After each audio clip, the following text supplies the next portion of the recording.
Et nous avons porté plainte aussi au MINAT. Et cette affaire a été rejetée par le tribunal administratif qui se déclare incompétent pour une affaire administrative. Ça, c'est vraiment du jamais vu. Et nous allons porter l'affaire, parce que la décision est sortie la semaine dernière. Nous allons donc porter cette affaire à la Chambre administrative de la Cour suprême et nous sommes donc comme le roseau qui plie mais ne rompt pas. D'accord. Donc parmi les 10 dont vous faites état, il y avait Anissé Kane, Bandakani aussi? Non, Bandakani était déjà parti. Il avait créé son parti et il n'était plus au Manidem. Donc parmi les 10, il y avait Anissé Kane, peut-être que je n'ai pas les noms des 10 en tête, mais il y avait Denis Kwebo, il y avait Fongan Charles, il y avait Ketchatin, Dokumo, je crois qu'il est cité. Bon, il y avait d'autres aussi. Voilà, pour les noms connus, quoi, parce qu'il y en a qui sont pas très connus, puisqu'on parle d'Anissé Kane parce qu'il est très bien connu. Et le problème du MINAT maintenant, pour la Tangandji, son problème dedans, comme on le dit de façon triviale au Cameroun, c'est quoi?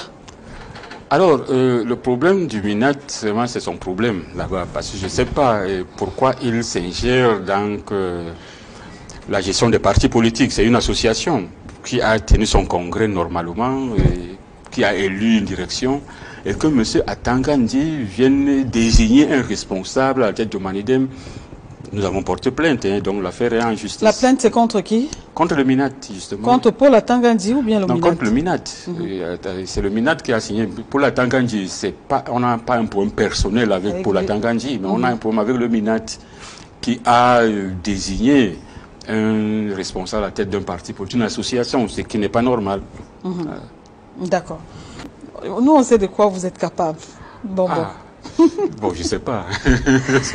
D'accord. On était en train de parler du Manidem. Déjà, vous avez déjà commencé par nous dire un peu des soucis qu'il y a de ce côté-là. Mais dites-nous comment est-ce que vous avez intégré ce parti-là maintenant? Alors, déjà, il faut noter que je rentre en politique à partir de l'UPC clandestine, donc avant 90. Oui, il y a bien une explication là derrière UPC clandestine, c'est-à-dire après... Oui, vous savez, quand on a tué Ernest Ouandji en 71, alors le régime en place à l'époque avait pensé qu'on avait fini avec toute l'histoire de l'UPC. C'est en ce moment que le commandant Kisamba, Ongle Massaga, a organisé donc les jeunes étudiants pour lancer le mouvement nationaliste. Alors, ce travail a été fait en Europe et a été déporté au Cameroun. C'est en ce moment-là que je suis donc rentré. On m'a détecté avec un militant clandestin aussi. Et voilà, donc en 89, je rentre dans l'UPC clandestine. Et après donc l'ouverture politique en 90, il se trouve que l'UPC est reconnu par Dika Akwa de regretter mémoire et Kodok, Frédéric de regretter mémoire aussi, en ignorant ceux qui ont travaillé dans la clandestinité.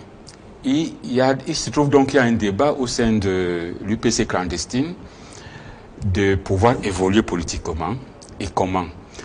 Alors, on pense qu'il faut créer UPC Manidem. On crée donc UPC Manidem qui est rejeté par le MINAT. Tanzé Tchungue rejette ce parti.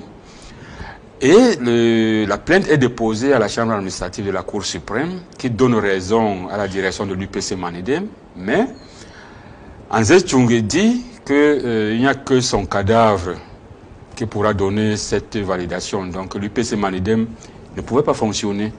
Alors nous donc au sein de cette formation politique UPC Manidem désormais, on s'est dit mais c'est pas les trois lettres UPC qui travaillent, c'est nos têtes qui travaillent. On se décide donc de faire une démarcation en créant le Manidem le 3 mars 1995.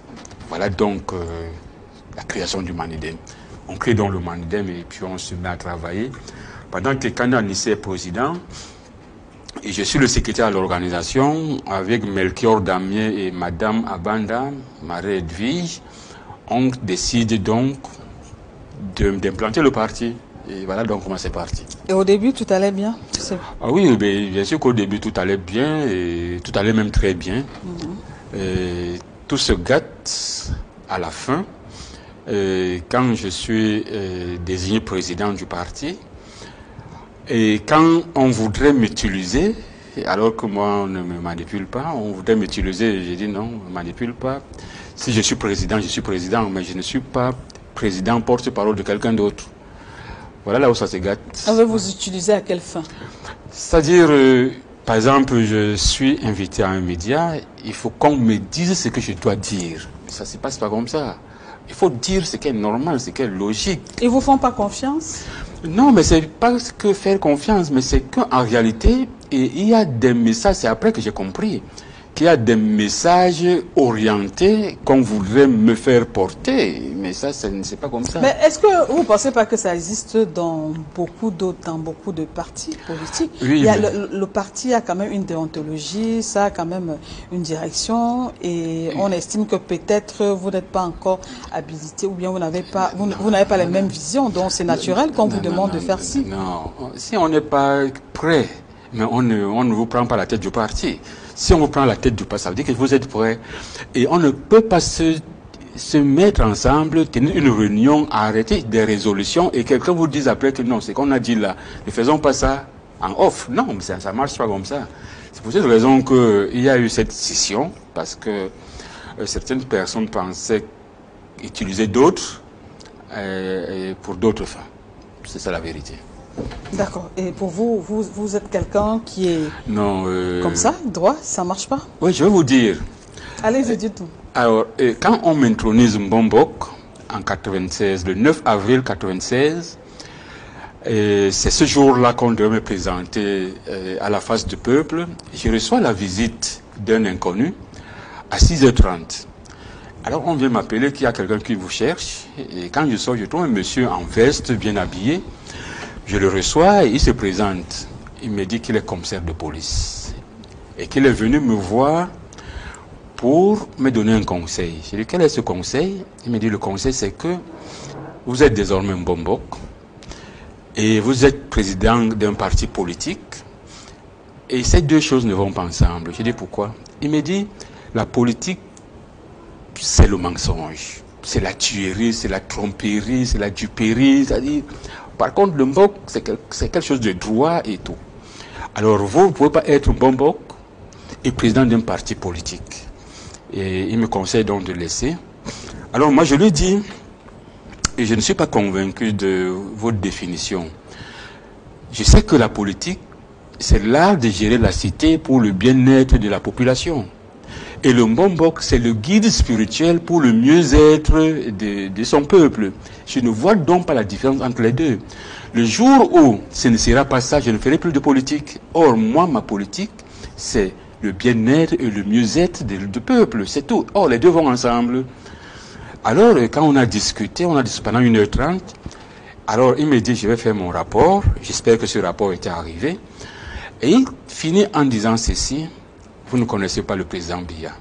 Le président Biya aime ce pays. Mais malheureusement, les gens qui l'entourent ne le comprennent pas. Si tous les présidents des partis pouvaient être des Mbombok comme toi, je pense que le président Biya dormirait en paix. Voilà sa conclusion. Donc moi, je suis quelqu'un de droit et je ne suis pas de ceux qui rentrent dans la complicité de dire ce que les gens veulent entendre. Non. Si c'est pas bon, je vous dis que c'est pas bon. Et on trouve un moyen pour que ce soit bon, que de dire ce que vous voulez entendre. Voilà. Il s'était présenté, ce monsieur? Oui, il s'était présenté. Et vous êtes sûr que c'était un commissaire de police? Très bien. Ok. Et après, vos chemins ne se sont plus croisés? Et plus tard. Plus tard? Oui. Il vous a retenu un autre discours? Il m'avait plutôt conseillé de voir quelqu'un d'autre, un autre dirigeant politique, de lui donner quelques conseils, bon, que je ne citerai pas ici. Mais je n'ai pas rencontré ces responsables politiques, parce qu'il m'avait dit, ce dirigeant politique-là, comme c'est ton ami, il va devoir dire lui que nous avons décidé que. Voilà. D'accord. Ok. Vous connaissez Charlie Gabriel Mbok? Je le connais très bien. Le professeur? Oui. Un commentaire pour lui. Alors, Charlie Gabriel Mbok, c'est un professeur. Il est de l'UPC aussi. Je sais que Charlie Gabriel Mbok, c'est un professeur. Et on les appelle chez nous Kekeyi. C'est-à-dire ceux qui inventent la connaissance. C'est sous cet angle que je le connais. C'est sous cet angle. Oui. Vous n'êtes pas proche, ce n'est pas votre ami en dehors du parti, c'est un homme politique. On se rencontre souvent dans des forats et puis dans des organisations, dans l'Union Ekele. On se rencontre, mais je sais que c'est un enseignant et c'est tout. Mais politique, je n'ai jamais abordé de ce côté-là. Je ne peux rien dire concernant Charlie Gabriel Mbok en ce qui concerne la politique, parce que nos chemins ne se sont jamais rencontrés. Et le professeur Bahebek alors? Alors le professeur Bahebek, c'est mon voisin du village déjà, hein, donc naturellement que je le connais bien. Alors j'aime ses interventions, sauf que ces interventions sont trop scientifiques. Or, il n'y a pas de science en politique. On pourra me faire le même reproche qu'il n'y a pas de science en politique. En politique, si on veut aller loin, il faut savoir jongler. Ou alors être un pédagogue en politique. Donc moi, je prends le professeur Bahebek comme un pédagogue qui doit enseigner ce que doit être la politique. Mais s'il veut faire de la politique politicienne, pour s'en sortir, je pense que ce n'est pas son domaine là, mais pédagogue pour former la jeunesse, pour comprendre que la politique c'est un jeu, c'est pas le jeu des intérêts comme on a coutume de le dire. Donc je pense qu'il faudrait qu'il joue ce rôle-là, et s'il joue ce rôle, je vois que ça va édifier plein de jeunes. Est-ce que vous serez en train de demander au professeur Bahebek de laisser tomber la politique? La politique politicienne, oui, mais de rester en politique pour enseigner, parce qu'on a besoin de ça, on a besoin d'une formation, on a besoin des gens et des modèles, parce que lui c'est un modèle pour enseigner, pour dire, parce qu'il ne faut pas dire ce que les gens veulent entendre, il faut dire la vérité, et lui il dit la vérité aux gens, et ça c'est bien. D'accord, ok. On a dit le Inside, 13 minutes Inside, cette équipe, Dallas Tiana, Cédric Digne, vous ont suivi cette semaine. Qu'est-ce qu'il en résulte? Donc, on vous propose à présent, mesdames et messieurs, le 13 minutes Inside de Bombok Dieudonné Yebga, qui est assis dans le fauteuil de l'invité ce dimanche, avec à la réalisation Mathilda. Voici donc le 13 minutes Inside.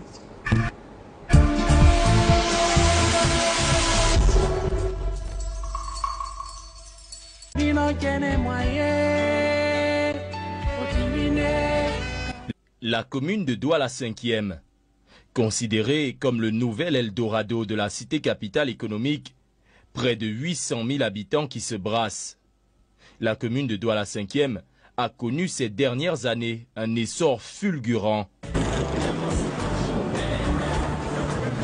Et c'est dans ces artères bouillonnantes d'activité que l'équipe du 13 minutes Inside s'aventure. Direction, l'invité de ce dimanche. Et c'est au quartier Makepe, toujours dans le 5e arrondissement, que nous le retrouvons. À peine avons-nous atteint le seuil de son domicile que nous sommes accueillis par les premiers résidents. Un peu intimidés, nous entrons quand même et retrouvons notre invité à peine sorti de sa chambre.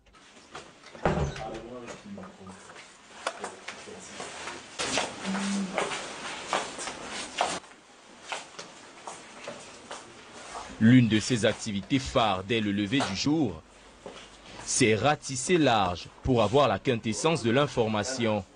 En véritable zappologue, il passe d'une chaîne à l'autre. Bombok Yebga, c'est son nom, âgé de 63 ans. Mais qui mieux que lui pour parler de lui? Alors je suis Bombok Yebga Nteblebi. Et voilà, quand je dis ça, tout le monde comprend que je suis un Bassa, parce que le Mbok, jusqu'à présent, est réservé qu'au Bassa. Je suis originaire de Nyon Ekele, l'arrondissement de Matombe, village de Mabingue. Donc nous sommes à 45 km de Yaoundé. J'ai travaillé longtemps dans une entreprise qui produit de l'énergie électrique au Cameroun pendant 35 ans. Donc ça fait 3 ans que j'ai été licencié parce que j'avais atteint l'âge d'aller à la retraite. Vous savez, il n'y a aucune loi au monde qui interdit aux gens de travailler après 60 ans. Alors, dans des entreprises, quand vous avez atteint 60 ans, l'employeur se sépare de vous. Donc, c'est un licenciement. Donc, j'ai été licencié donc, il y a 3 ans parce que j'avais atteint 60 ans. Il y a 3 ans parce que j'avais atteint 60 ans. Une situation de nouveau retraité qu'il prend avec philosophie et qui lui laisse plus de temps pour s'occuper de ses enfants. Souvenez-vous, ceux qui nous ont accueillis un peu plus tôt. D'accord. Voilà, c'est ça d'abord. D'accord. Pour que le thé...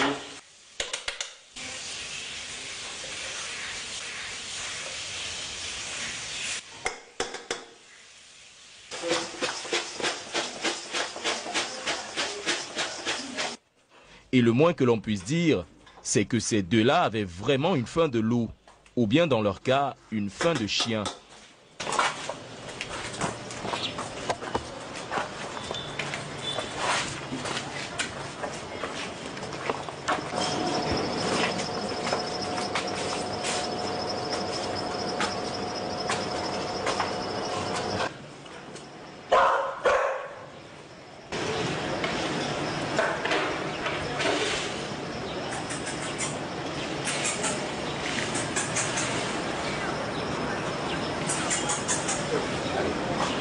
Les chiens sont nourris autour de Pépé Yebga.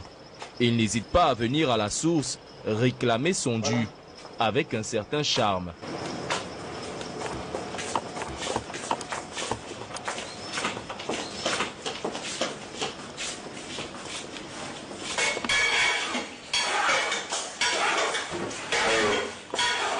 Les chiens ont mangé.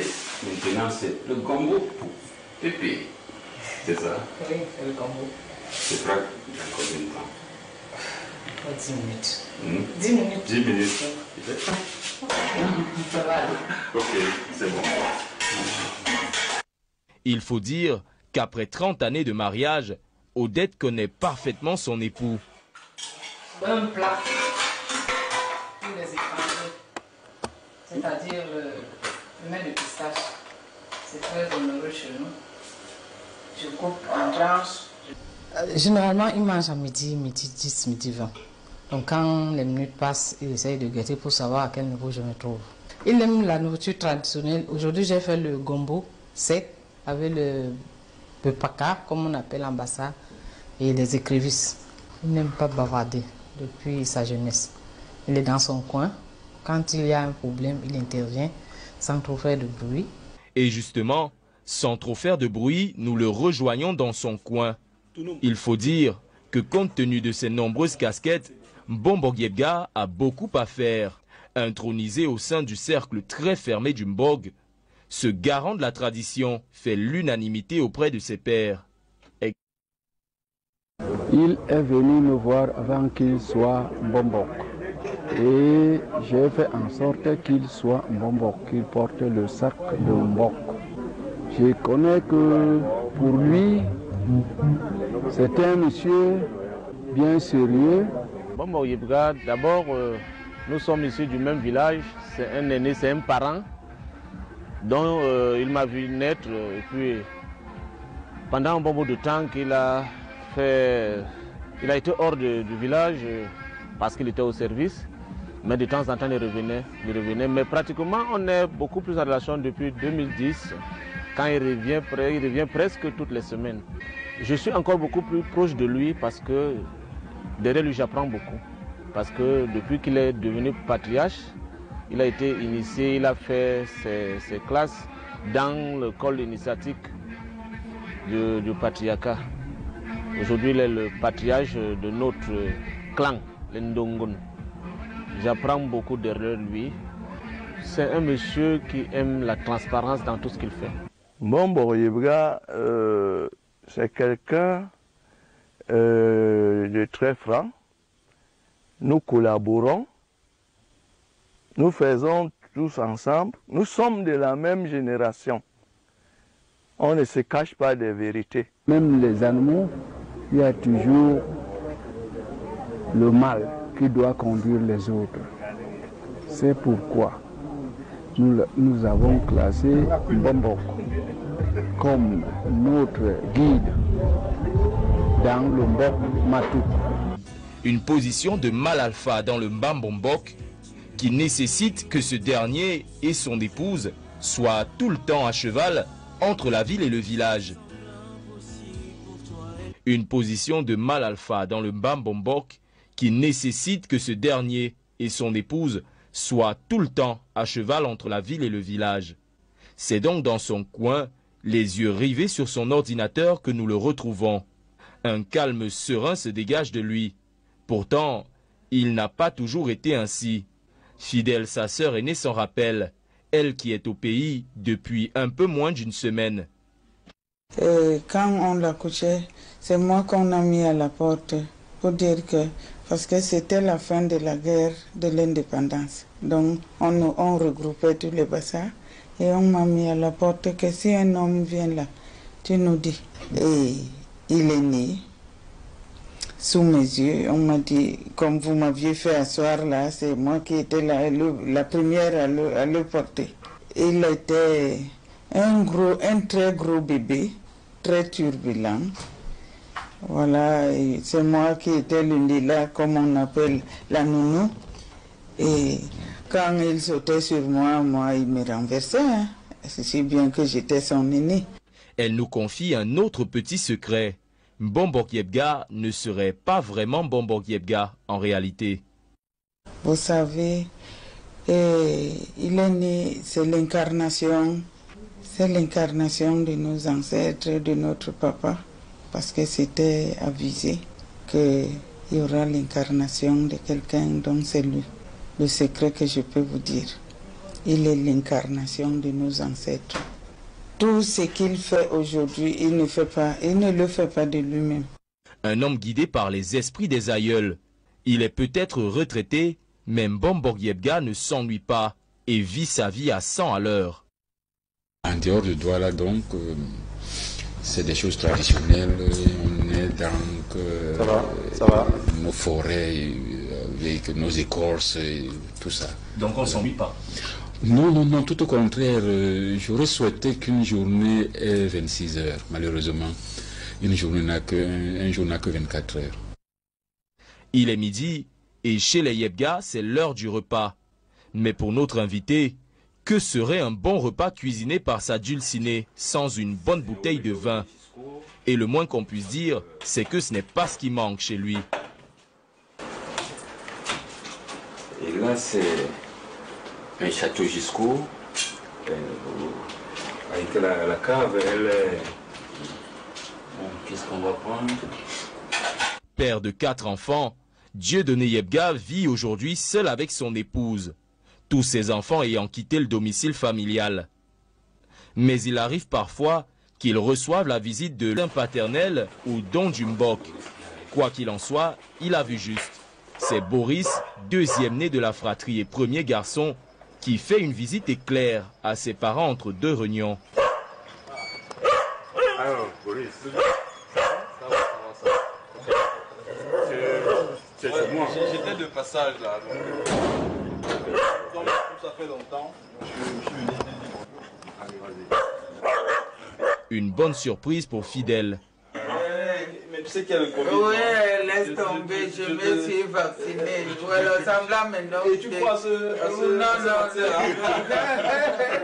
Le Covid ne me fait rien, ça va. Tu as bu l'huile de palme. L'huile de palme, avec l'huile de palme. Et lui aussi en a de bonnes à nous raconter.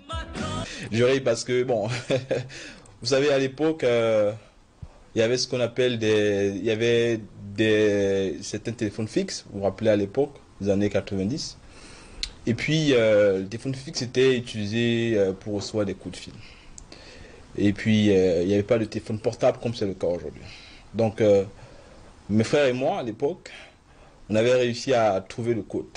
On s'est mis à faire un peu de combinaison. Finalement, on est tombé sur l'année le mois d'entrée dans notre maison. Lorsque les premières factures sont arrivées, c'était très élevé. Deuxième facture très élevée.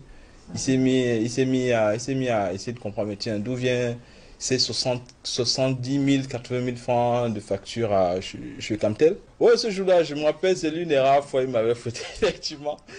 Il est très, très méthodique. Donc, c'est cette rigueur-là, plus ou moins, qui nous a inculqué toute notre éducation.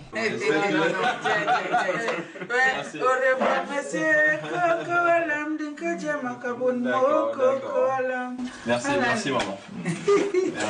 Bon appétit. Merci. Un verre de vin? Oui, bien sûr.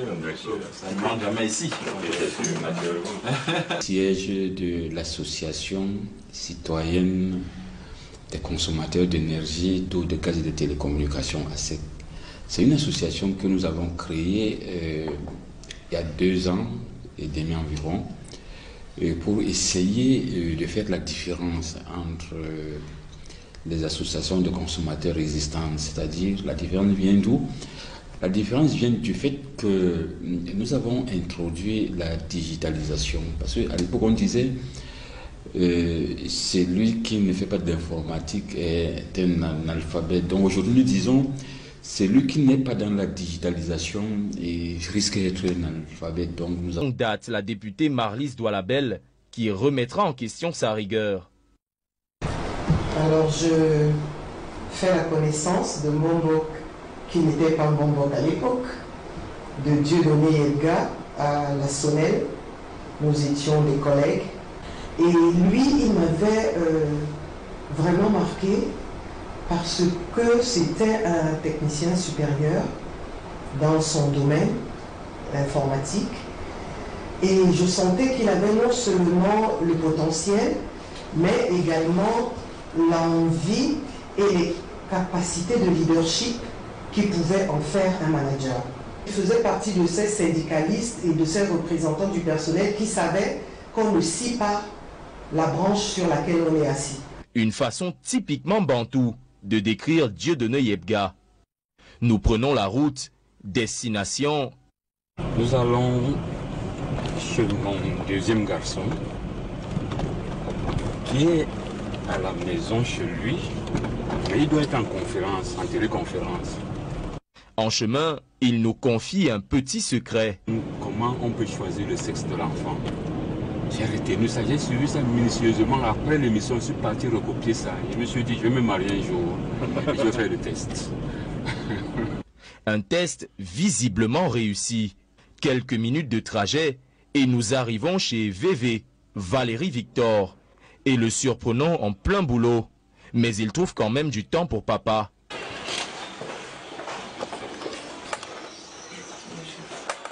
Alors, ça va, mon fils?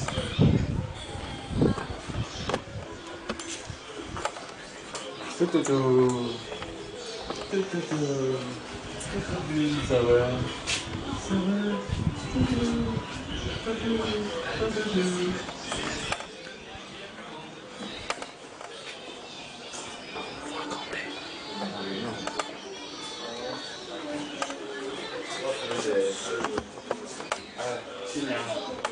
Ça va? Ça a été déjà.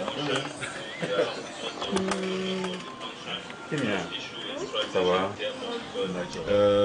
Aujourd'hui, nous sommes très fiers de ce que papa a fait pour nous. Il a réussi à faire de nous des hommes, une grande tâche. Parce que je parle aussi pour le compte de mes sœurs, ma grande sœur et ma petite sœur. Il a été